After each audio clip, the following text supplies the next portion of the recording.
In 1961, a wall of concrete and fear split Berlin in two, east and west. Families torn apart. Dreams trapped behind iron bars.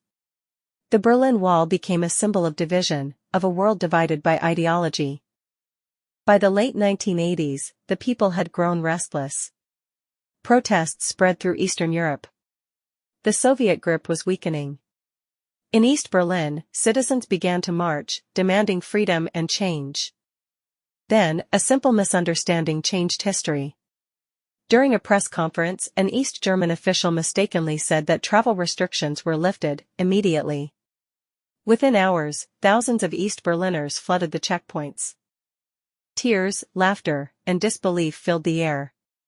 Strangers embraced as the wall that once divided them crumbled. The world watched as Berlin reunited, not just a city, but a symbol of freedom reborn.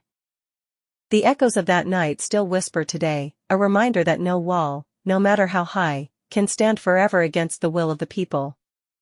Thank you for watching. Don't forget to like, share, and subscribe for more inspiring stories on Sugar Stories.